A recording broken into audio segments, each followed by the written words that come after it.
Good to see you, buddy. You too. Hey, so a couple questions for you. One, I do want to talk about let's talk about the record first, because is this your 10th album? Is it 10 albums? 10th studio album, yeah. So you do live albums too? Did a couple. That doesn't count? Not as a studio album, no. But not as that. But if somebody says, how many albums do you do? What do you say? How many albums have you had? Do you count the live albums? Because that's work, right? Yeah, I mean, it was work. Do you ever put new songs on a live album? Yeah. Oh, really? Yeah. Oh, I would be scared to do that. Do you ever go back and kind of, because we did a live comedy album once and went back and kind of fixed a vocal or two. I re-sang it on one of them because I messed it up live. Yeah, I mean, you always fix something because it's live music, but you don't want to make it you don't want to fix so much stuff to where it like loses its live feel. I said a complete word wrong. So that happens. I went back in and tried to like act like I was singing it live again, and I can kind of tell when I listen to it that I can tell anyway that it's kind of an overdub.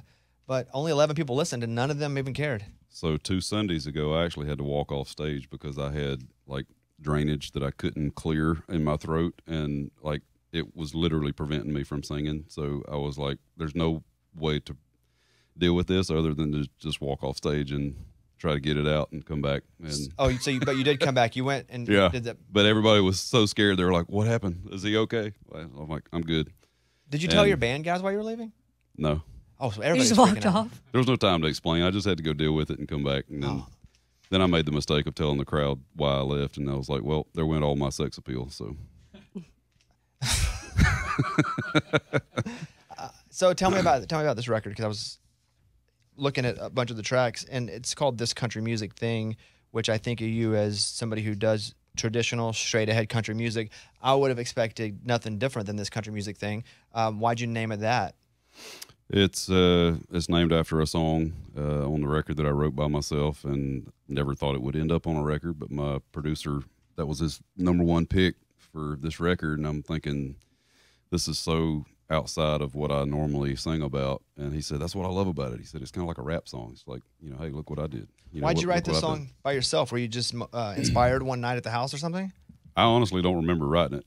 Come on, that's how good you are. I don't know when I wrote it. It was just it just kind of came out, and it's basically a snapshot of my musical life, about dreaming about getting here and then getting here and actually living my dream and accomplishing the things that I've accomplished, and calling my heroes friends and so forth and so on. And then at the end, the outro actually happened after the fact, because I was just messing around in the studio after I had sung my vocal, and it just felt so good. And so I like constructed this whole outro, and it was just kind of a tip of the cap to all the country greats. Any chance that your producer got one over on you and he actually wrote it and just told you wrote it? No, because I actually sent it to him. It was in a huge Dropbox folder, and he came back, and that was his first choice. And so, dang, that'd be so cool to be able to write songs and not even know it, like really good songs and not even know it. They must just be churning out of you. Do you keep a full And I don't even do drugs, so I mean. Who was it? Alanis Morissette always said she had to be high to write songs or whatever. Maybe that's why I'm not good at writing songs. Maybe I need to do drugs for the first time. I'm just now. Josh Turner is convincing me to do drugs for the first time ever. I'm not suggesting it. I'm just throwing it out there as an option. Anyone ever come to you to do voice work, like in cartoons or anything? I wish. Man, they're missing out. You're the second person today that asked me that. Oh, I hate that. I hate that about me then. So, I mean, I could. You ever do voice auditions for things? Because I have. You had to bring that up. Well, dude, I do like 20 every month or so. I don't get any of them. I auditioned for one that it's probably been over 10 years ago now, and it's still on the air, and it hurts every time I see it. Oh, you hear it. Mm-hmm. You actually got it. I read for it. And you got I did not got it. So you hear the other thing. Mm-hmm. Yeah. My voice is on at the airport. Is yours? Sometimes. Yeah, I feel pretty good about that one, because it's like, "Hey, it's Bobby Bones. Don't forget to pee in the urinal, not the floor." And I'm like, well, that's weird. They would play that one over the top. What does yours say at the airport? Do you know? When you're on the moving walkway, please move over to the right and get out of the way. That's funny. You touring a bunch? Oh yeah, yeah. Where do you put the hits? Because you have so many. Like, what is your set list strategy? So I'm actually on my greatest hits tour right now, which still feels really good to say. But So yeah, it's just kind of focusing on all the hits that have gotten me to this point, and I just figured, hey, celebrate with the fans this year. No new songs? I'm playing some new songs. I'm not getting fully into that yet. I'm just kind of focusing on the greatest hits record, and the album's coming out, August 16th, so I'll be able to kind of focus more on that after that. But I saw you had some time off and you went to the Grand Canyon. Yeah, which I'd never been to the Grand Canyon until like 3 years ago. It's hard for me to be blown away because I can Google image anything. But I went to the Grand Canyon, and I don't know if you've been before, but I was amazed at how grand that canyon is. That thing is a monster, right? It is. I had actually been there twice before and never really had a whole lot of time to spend there. But this time I actually had time to spend, and it was pretty incredible. We had great weather and yeah, and then one of the other places I went on vacation was Canyonlands in Utah, and I don't know how it compares necessarily to Grand Canyon, but like when you go to the Grand Canyon, you look down and you see the Colorado River. When you go to Canyonlands, you look down and then there's a canyon within a canyon and then another canyon within another canyon, and it's like, and then the river's like way down there. That was pretty wild to see. It was I'd never seen that before. Does that stuff inspire you to write, or does that stuff actually get you out of your head when you're not wanting to write at all? A little of both. I think I have to have time to kind of live with it and see if there's anything there. But songwriting is something I've never really fully tried to figure out because I don't think it can be figured out. It's something that just kind of happens. But you have to keep at it. And you have to keep trying to get better and and do your best at it. But I mean, I've written more bad songs than good songs. So, do you keep notes in your phone all the time for concepts? Or do you ever record melodies in your phone where it just goes like this? Every now and then. Usually, it's a title idea for me. So more of a concept guy than a melody guy, at least at first. Yeah, I guess the only song that I've ever written that started with a melody first was Haywire, and that record actually just went platinum. So, wow, that worked. Nice subtle, nice subtle flex where it didn't feel like that was a brag. It's like, that's really cool. Yeah. Your hair's been the same for a long time. Had the same barber, stylist, or have you changed? For a long time. Yeah. How long? Longer than I've been married. So over 20 years. Oh wow, same person for 20 years. Yeah. Same location? I tell people that she's my common law wife, so because we've been together so long. And so you have to say nothing to her about what you want. You just say, "All right, I'm back," and just show up. Goes right to town. She does her thing, and I'm out of there. Do you even care that much about? And she's never raised the price on me, so still $1? It's not an inflationary relationship. Dang, that's awesome. You drive a truck? Mm-hmm. How do you get everybody in the truck? It turns 20 years old this December. Yeah, I know you're a guy that. I'm loyal to a fault. Who's your favorite sports team? Braves. You got to kind of be loyal. Yeah. You did win one pretty recently. We did. But before that, 95. Yeah, there's a lot of just getting to that, winning the NL East and that's it. Yeah. You go to many Braves games? Are you a big Braves fan? Mm-hmm. What about football? A football fan? Clemson Tigers. Same thing. That's tough right now. Yeah, 1981. I was 4 years old. Yeah, and then a lot of hard years. But then you won. Then you had great years, and now it's kind of weird again, right? Yeah, everything's weird right now. Well, it's like your coach doesn't want to go to the portal at all. Don't you want to call him up and be like, "Let's go. I'll throw you some NIL bucks." I can't fault him for that. I mean, you want people to be there because they want to be there, not because they're going to get exposure or money or whatever. Well, coming from you, had the same hairstylist for 20 years. Exactly. I felt that. Exactly. Are you involved? Can you call Clemson and go like, "Hey, I'm going to come to a game," and they give you good seats? Mm-hmm. Oh, that's the best, isn't it? Yeah. Like all that stuff as a kid that you really It hasn't always been that way. No, I agree. But yes. Same with me. Like it hasn't been that way for many years with Arkansas, but now it's really cool. It's all about who you know, because I would buy the cheap tickets, and sit up in the nosebleeds every time. And I used to call Justin Moore and like, "Can I borrow your tickets?" when I knew he wasn't going to a game because I knew he had season tickets. But yeah, it's one of the coolest things now to be able to be an adult and go to experience the things that I loved as a kid and couldn't really do. Yeah. As a kid, who were your favorite musical artists? Randy Travis was the guy that inspired me to come to this town, and I remember seeing him at the South Carolina State Fair, and it was just like a whole nother level for me because we didn't have a lot of and that was South Carolina State Fair was at least 2 hours from where I grew up. So I mean, it was, you know, back then that was a drive, and we didn't have artists come anywhere near us playing shows, so it was very foreign to me. Was that the moment you knew what you wanted to do, or did you already have an idea and it just kind of cemented that? I had already kind of had the bug at that point, but seeing him up there and seeing it in action like that it just made it more real to me. So. Your Mount Rushmore of favorite musical artists of all time. You put Randy Travis up there. Yep. Who are your other three? John Anderson, Johnny Cash, Vern Gosdin, and Hank Williams. Senior or junior? Senior. Because you have a junior shirt on. Oh, you have senior up on the top. Yeah, he's up there too. Oh, there it is. And obviously you didn't get to see Hank Senior at the fair. No. He died. Okay, just making sure. No, he died. my daddy didn't either. I talked to Drew Baldridge recently, and he talked about how he cried when you surprised him at the Opry. And he was still super moved about that. How did that go down? And, you know, Drew's been a great story of like just doing it all himself. Yeah. How do they approach you to go, hey, would you go and surprise Drew? Yeah, that's been a little while, but yeah, he was a fan of mine, and they asked me to come surprise him, and it was an honor to me. Same with Scotty McCreery just recently, and you know, so it feels good that somebody's paying attention. You know. What's the key to raising 4 boys? Patience and discipline. So, do you think they're all boys because all this testosterone that's just like coming out of you? I mean, your voice. I feel like it's coming out of your fingernails. Somebody asked me earlier this morning if I had ever served in the military. And I was like, no. I said, but if you ask my boys, that sometimes they probably think I have with the way I. Are you disciplinarian? Yeah. Yeah. Yeah, when you said discipline, I was going to say discipline towards them or just being disciplined with yourself as a parent, like consistent. With them. Oh. Yeah. What about their dreams? Do they want to do music or sports, or do they think you're cool? My oldest, he's got the music bug for sure. And what advice do you give him? Because you've kind of been through it in every way.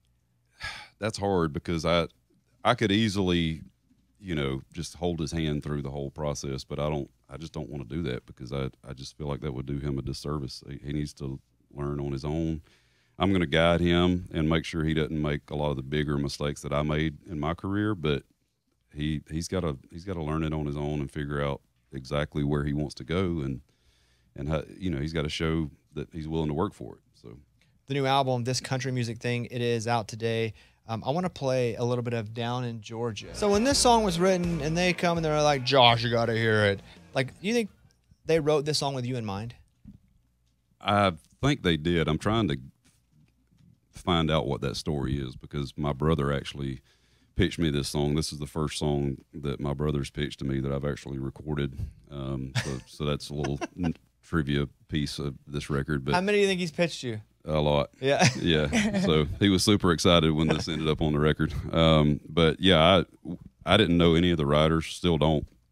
But this was before they even knew that I was moving to Georgia, and I didn't know if they knew my wife was from Georgia. So I was like, they've been reading my mail or something. And then I saw on Instagram, I think one of the writers said, yeah, we wrote it for you. And I'm like, well, can you elaborate?